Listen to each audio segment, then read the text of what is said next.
Bienvenue à toutes et à tous, vous êtes bien sur Grand Littoral TV, merci de nous rejoindre pour cette nouvelle édition d'information de la Côte d'Opale.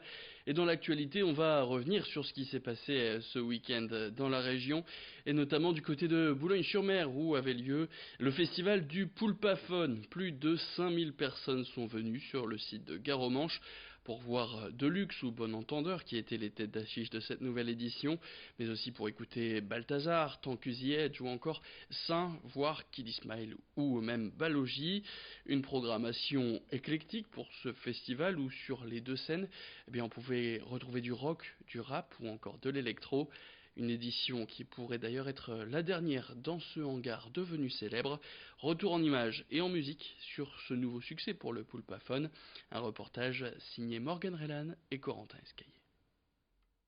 Apparemment, le Poulpaphone est comme le bon vin, avec les années, il se bonifie. Le festival boulonnais accueille de plus en plus de monde, il grandit et s'exporte en dehors de la Côte d'Opale, mais cette expansion ne se fait pas sans beaucoup de travail en amont de la part des quelques 50 personnes qui préparent et organisent l'événement. C'est un travail très très prenant. Qui se déroule dans la joie et la bonne humeur, mais c'est beaucoup de préparation, c'est des nuits blanches, c'est une implantation de site, c'est des relations avec les groupes, et tout ça, ça prend des heures, et du coup la vie de famille en prend aussi un coup. Alors c'est pas par saturation, c'est juste qu'à un moment, il faut prendre sa retraite, et j'ai l'âge de la retraite. Alors j'ai un petit pincement au cœur, parce qu'ici on est une grande famille, il faut juste savoir que toute cette organisation, ça doit être 50, 60 personnes, mais c'est surtout une grande famille. Donc ce soir, voilà, je vais arrêter, il sera peut-être 5 heures demain matin. Et puis, il n'est pas dit que je ne vais pas pleurer dans ma voiture parce que voilà, je quitte un truc qui me tient vraiment à cœur. Lors de ces dernières éditions, l'événement a accueilli beaucoup d'artistes, renommés ou moins connus, qui sont autant de noms qui ont fait grandir le festival. On a eu Triggerfinger, par exemple, il y a quelques années, des Belges que j'ai découverts et avec qui j'ai pris une grande claque. Mad Bastard, Skip the Use, mais on a eu aussi Birdie Nam Nam dans un autre style.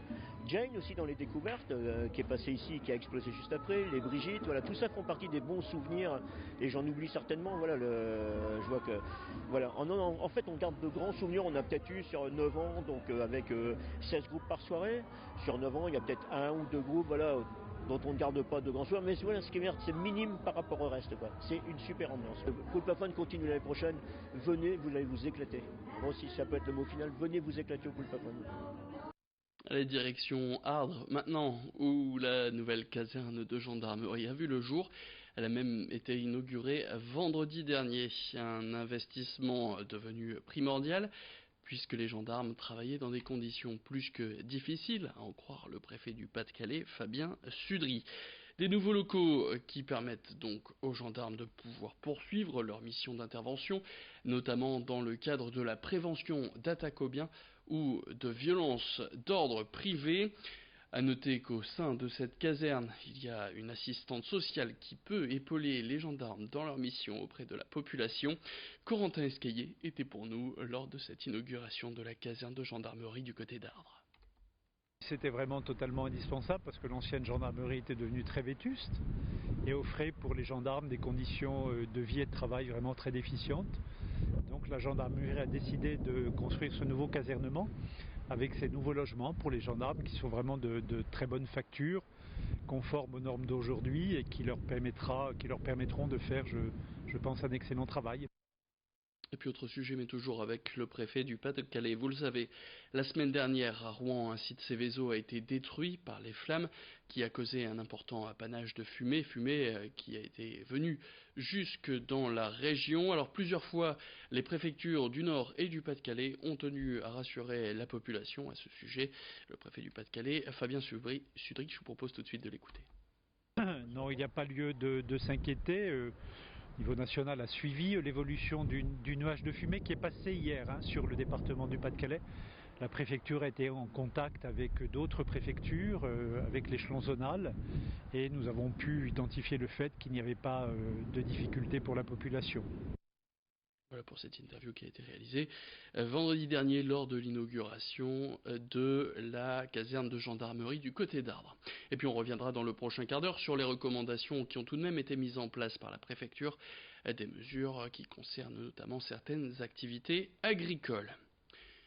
On prend maintenant la direction de Berck, où le centre Calvé a lui aussi été inauguré. L'occasion pour les invités de découvrir ce centre, mais aussi et surtout sa toute nouvelle extension de 2000 m², soit 50% d'espace en plus pour ce centre spécialisé dans les soins de suite et de réadaptation.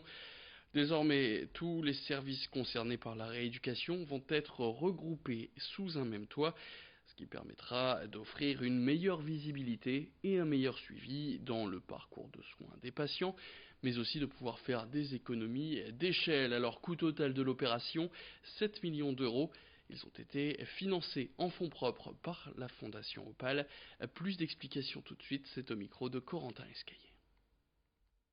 C'est un des autres grands axes de développement pour nous.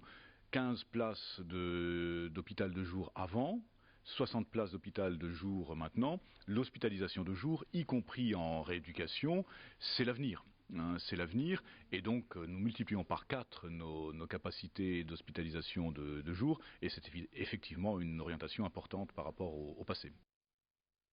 Et puis c'est la fin de cette édition, on se quitte quand même avec ces images de ce spectacle toujours impressionnant mais qui peut être dangereux. Les grandes marées qui fascinent toujours autant avec les rafales de vent qu'il y a eu ce week-end et encore un peu ce lundi. Eh bien, la Côte d'Opale a été placée en vigilance orange vague et submersion.